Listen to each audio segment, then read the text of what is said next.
Friends, welcome back to Rakshu Navi kitchen blogs. ಇವತ್ತೇನು ಮಾಡೋದು ಅಂತ ನೋಡೋಣ. ಸಬ್ಬಕ್ಕಿ ಶಾವಿಗೆ ಎರಡೂ ಸೇರಿಸಿ ಪಾಯಸ ಹೇಗೆ ಮಾಡೋದು ಅಂತ ನೋಡ್ಕೊಂಬರೋಣ. ಆಯಿತಾ? ತುಂಬ ಈಸಿಯಾಗಿ ಮಾಡ್ಕೋಬೋದು, ತುಂಬ ಚೆನ್ನಾಗಿರುತ್ತೆ ಟೇಸ್ಟು. ಬನ್ನಿ ನೋಡೋಣ ಹೇಗೆ ಮಾಡೋದು ಅಂತ. 1 ಕಪ್ ಸಬ್ಬಕ್ಕಿನ ಚೆನ್ನಾಗಿ 2 ಸಲ ತೊಳ್ಕೊಂಡು ಒಂದು ಕುಕ್ಕರ್ಗೆ ಹಾಕ್ಕೋಬೇಕು. 1 ಕಪ್ ಸಬ್ಬಕ್ಕಿಗೆ 2 ಕಪ್ ನೀರು ಹಾಕಬೇಕು. 1 ಕಪ್ ಸಬ್ಬಕ್ಕಿಗೆ 2 ಕಪ್ ನೀರು ಹಾಕಿ 2 ವಿಜಿಲ್ಸ್ ಕೂಗಿಸ್ಕೋಬೇಕು. ನೆನೆಸ್ಬೇಕಾಗಿರೋ ಅವಶ್ಯಕತೆ ಇಲ್ಲ, ಹಾಗೆ ಬೆಂದ್ಕೊಳ್ಳುತ್ತೆ. 2 ವಿಜಿಲ್ ಕೂಗಿಸ್ಕೊಂಡ್ಮೇಲೆ ಹಾಗೆ ಒಂದು ಪ್ಯಾನ್ಗೆ ಒಂದು ಸ್ವಲ್ಪ ತುಪ್ಪ, ಈ ಡ್ರೈ ಫ್ರೂಟ್ಸ್ನ ಹಾಕಿ ಫ್ರೈ ಮಾಡ್ಕೊಳ್ಳೋಣ. ನೆಕ್ಸ್ಟು ಅದ್ರ ಜೊತೆಗೇ ದ್ರಾಕ್ಷಿನೂ ಹಾಕಿ ಫ್ರೈ ಮಾಡ್ಕೋಬೇಕು. ಚೆನ್ನಾಗಿ ಗೋಲ್ಡನ್ ಬ್ರೌನ್ ಬರೋವರೆಗೂ ಫ್ರೈ ಮಾಡ್ಕೋಬೇಕು. ನೋಡಿ, ಗೋಲ್ಡನ್ ಬ್ರೌನ್ ಆಗಿದೆ. ಅದನ್ನು ಸಪ್ರೇಟ್ ಒಂದು ಪ್ಲೇಟ್ಗೆ ಎತ್ತಿಟ್ಕೊಳ್ಳೋಣ. ಎತ್ತಿಟ್ಕೊಂಡು ಅದೇ ಪ್ಯಾನಲ್ಲಿ ಇವಾಗ ನಾನು 1 ಕಪ್ಪಷ್ಟು ಶಾವಿಗೆ ಹಾಕ್ತಾಯಿದ್ದೀನಿ. 1 ಕಪ್ ಸಬ್ಬಕ್ಕಿಗೆ 1 ಕಪ್ಪಷ್ಟು ಶಾವಿಗೆ ಹಾಕ್ಕೋಬೇಕು. ಆವಾಗ ಪ್ರಮಾಣ ಕರೆಕ್ಟ್ ಆಗುತ್ತೆ. ನೆಕ್ಸ್ಟು ಶಾವಿಗೆ ಚೆನ್ನಾಗಿ ಫ್ರೈ ಮಾಡ್ಕೋಬೇಕು. ಗೋಲ್ಡನ್ ಕಲರ್ ಬರೋವರೆಗೂ ಚೆನ್ನಾಗಿ ಫ್ರೈ ಮಾಡ್ಕೋಬೇಕು. ನೋಡಿ, ಗೋಲ್ಡನ್ ಕಲರ್ ಬರ್ತಿದೆ.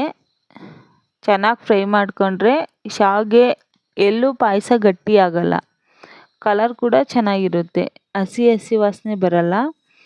ನೆಕ್ಸ್ಟು ಅದೇ ಕಪ್ಪಲ್ಲಿ 2.5 ಕಪ್ಪಷ್ಟು ನೀರು ಹಾಕೋಬೇಕು. 2.5 ಕಪ್ಪಷ್ಟು ನೀರು ಹಾಕೋಬೇಕು. ಶಾವಿಗೆ ಚೆನ್ನಾಗಿ ಬೆಂದ್ಕೊಬರ್ಬೇಕು. ಅದರಲ್ಲಿ 2.5 ಕಪ್ಪಷ್ಟು ನೀರು ಹಾಕೋಬೇಕು. 2.5 ಕಪ್ಪಷ್ಟು ಹಾಗೆ ಒಂದು 90 ಭಾಗವಷ್ಟು ಬೆಂದ ಮೇಲೆ ಕುಕ್ಕರಲ್ಲಿ ಸಬ್ಬಕ್ಕಿ ಇಟ್ಟಿದ್ವಲ್ಲ, ಅದು ಬೆಂದ್ಕೊಂಡಿರುತ್ತೆ. ಅದನ್ನು ಶಾವಿಗೆನೂ ಮಿಕ್ಸ್ ಮಾಡಬೇಕು. ಅದಕ್ಕೆ ಹಾಕ್ಬಿಟ್ಟು ಚೆನ್ನಾಗಿ ಮಿಕ್ಸ್ ಮಾಡಬೇಕು. ಶಾವಿಗೆ ಮತ್ತು ಸಬ್ಬಕ್ಕಿನ ಎರಡು ಕೂಡ ಚೆನ್ನಾಗಿ ಹೊಂದ್ಕೋಬೇಕು. ಆ ಥರ ಮಿಕ್ಸ್ ಮಾಡಬೇಕು. ತುಂಬ ಚೆನ್ನಾಗಿರುತ್ತೆ ಪಾಯಸ ಇದು. ಯಾರಾದರೂ ಟ್ರೈ ಮಾಡಿ. ನೆಕ್ಸ್ಟು ಹಾಲನ್ನ ಕಾಯ್ಸೋಕೆ ಇಟ್ಕೊಂಡಿದ್ವಿ. ಆ ಹಾಲನ್ನ ಇದಕ್ಕೆ ಹಾಕ್ಕೋಬೇಕು. ಒಂದು ಅರ್ಧ ಲೀಟ್ರಷ್ಟು ಹಾಲನ್ನ ಹಾಕ್ಕೋಬೇಕು. ಪಾಯಸ ತುಂಬ ಚೆನ್ನಾಗಿರುತ್ತೆ. ಚೆನ್ನಾಗಿ ಕುದಿಸ್ಕೋಬೇಕು ಹಾಲು, ಸಬ್ಬಕ್ಕಿ, ಶಾವಿಗೆನ ಮಿಕ್ಸ್ ಮಾಡ್ತಾ ಇರಬೇಕು.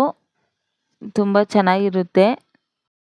ನೆಕ್ಸ್ಟು ಸಕ್ಕರೆ ಹಾಕ್ಕೋಬೇಕು. ಸಕ್ಕರೆನೂ ಕೂಡ ಸೇಮ್ ಕ್ವಾಂಟಿಟಿಯಲ್ಲೇ ತೊಗೋಬೇಕು. 1 ಕಪ್ ಸಬ್ಬಕ್ಕಿ, 1 ಕಪ್ ಶಾವಿಗೆ, 1 ಕಪ್ ಸಕ್ಕರೆ, ಅದು ರೀತಿ ತೊಗೊಂಡ್ರೆ ಪಾಯಸ ತುಂಬ ಚೆನ್ನಾಗಿರುತ್ತೆ. ಸಕ್ಕರೆ ಹಾಕಿದ್ಮೇಲೆ ಚೆನ್ನಾಗಿ ಕುದಿ ಬಂದಮೇಲೆ ನಾವು ಹುರಿದಿಟ್ಕೊಂಡಿದ್ವಲ್ಲ ದ್ರಾಕ್ಷಿ, ಗೋಡಂಬಿ, ಡ್ರೈ ಫ್ರೂಟ್ಸ್ನ ಹಾಕಿ ಚೆನ್ನಾಗಿ ಮಿಕ್ಸ್ ಮಾಡಬೇಕು. ಚೆನ್ನಾಗಿ ಕುದಿ ಬರಬೇಕು. ಹಾಗೆ ಮಿಕ್ಸ್ ಮಾಡ್ತಾಯಿರಿ. ಫ್ಲೇಮ್ ಸ್ವಲ್ಪ ಕಡಿಮೆ ಇಟ್ಕೊಳ್ಳಿ. ನೆಕ್ಸ್ಟು ಬಾದಾಮ್ ಪೌಡ್ರ್ ಹಾಕಬೇಕು. ಬಾದಾಮ್ ಪೌಡ್ರ್ ಹಾಕಿ ಮಿಕ್ಸ್ ಮಾಡಿ. ಟೇಸ್ಟ್ ತುಂಬ ಚೆನ್ನಾಗಿರುತ್ತೆ ಬಾದಾಮ್ ಪೌಡ್ರ್ ಹಾಕಿದರೆ. ತುಂಬ ಚೆನ್ನಾಗಿರುತ್ತೆ. ನೋಡಿ, ಟ್ರೈ ಮಾಡಿ ಒಂದ್ಸಲಿ ಮನೇಲಿ ಎಲ್ಲರೂ ಟ್ರೈ ಮಾಡಿ. ತುಂಬ ಚೆನ್ನಾಗಿರುತ್ತೆ. ಇಷ್ಟೇ ಫ್ರೆಂಡ್ಸ್ ಈ ವಿಡಿಯೋದಲ್ಲಿ. ಲೈಕ್ ಮಾಡಿ, ಶೇರ್ ಮಾಡಿ, ಸಬ್ಸ್ಕ್ರೈಬ್ ಮಾಡಿ. Keep supporting friends. Thank you for watching.